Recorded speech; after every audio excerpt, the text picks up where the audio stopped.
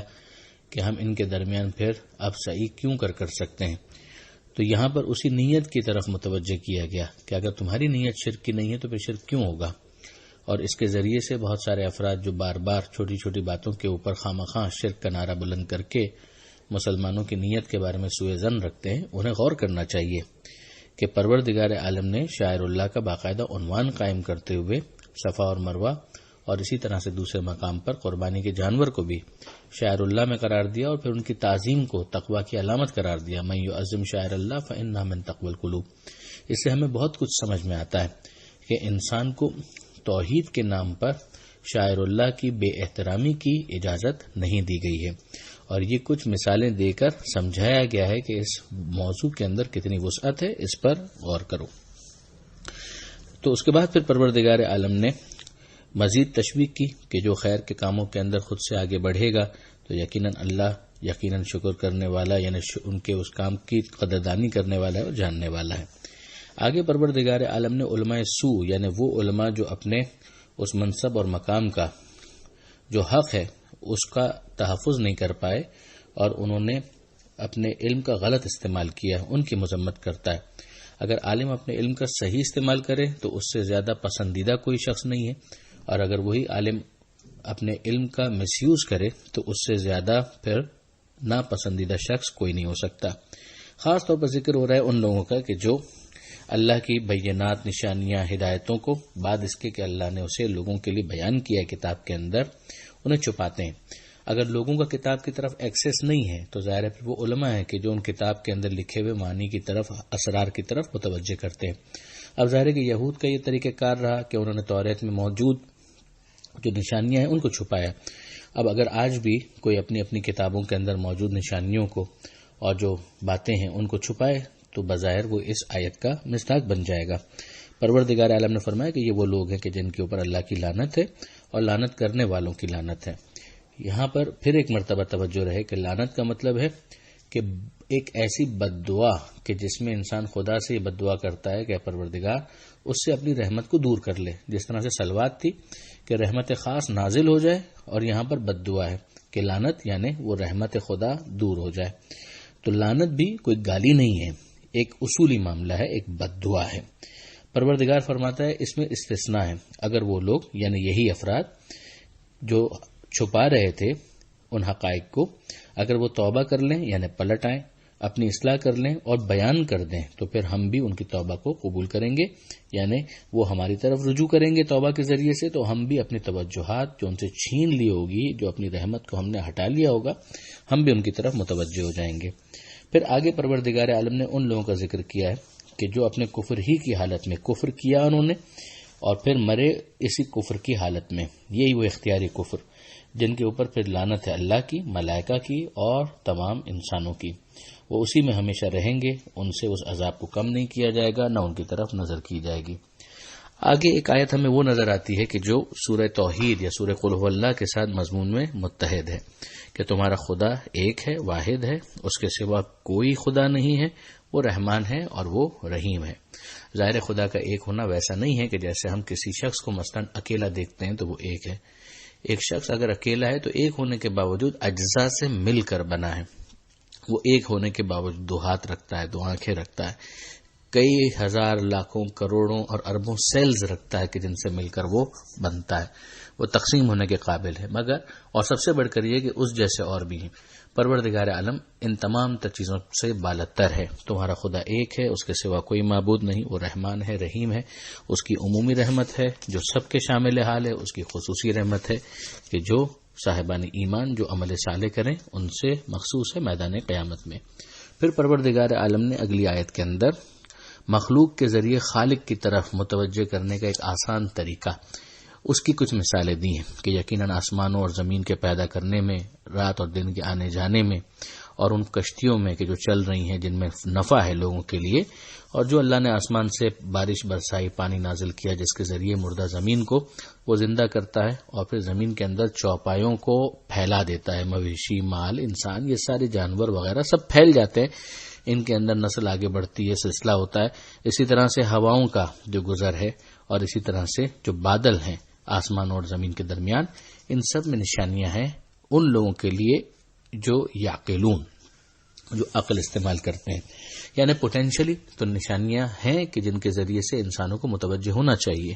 مگر یہاں متوجہ وہ ہوں گے کہ جو اپنی عقل استعمال کرتے ہیں۔ اگر وہ اپنی عقل کو استعمال نہ کریں تو ظاہر ہے کہ وہ ان نشانیوں کی طرف توجہ نہیں کریں گے۔ حق یہ ہے کہ ان نشانیوں پر انسان توجہ کرے اور مصنوع سے صانع تک، مخلوق سے خالق تک، پیدا ہونے والی چیزوں سے پیدا کرنے والے تک متوجہ ہو جائے۔ یہاں پر ہمیں سمجھ میں آتا ہے کہ عقل کا استعمال قرآن کو اور اسلام کو، پروردگار کو کتنا مطلوب ہے، مقصود ہے کہ جس کے ذریعے سے انسان دنیا کی تمام مخلوقات کو ایکسپلور کرے، انفولڈ کرے اور رفتہ رفتہ وہ ان کے حقائق سے آشنا ہوتا چلا جائے۔ بس شکوہ اس صورت میں ہوگا کہ جب وہ مخلوق پر غور کرے اور مخلوق ہی پر ٹھہر جائے، مخلوق سے خالق کی طرف متوجہ نہ ہو۔ یہیں پر یہ صفحہ مکمل ہوتا ہے۔ پروردگار عالم سے دعا ہے قرآن مجید سمجھنے اور اس پر عمل کرنے کی توفیق عطا فرما اور وارث قرآن امام زمانہ کے ظہور میں تعجیل فرما۔ وآخر دعوانا ان الحمد للہ رب العالمین، والسلام علیکم ورحمۃ اللہ وبرکاتہ۔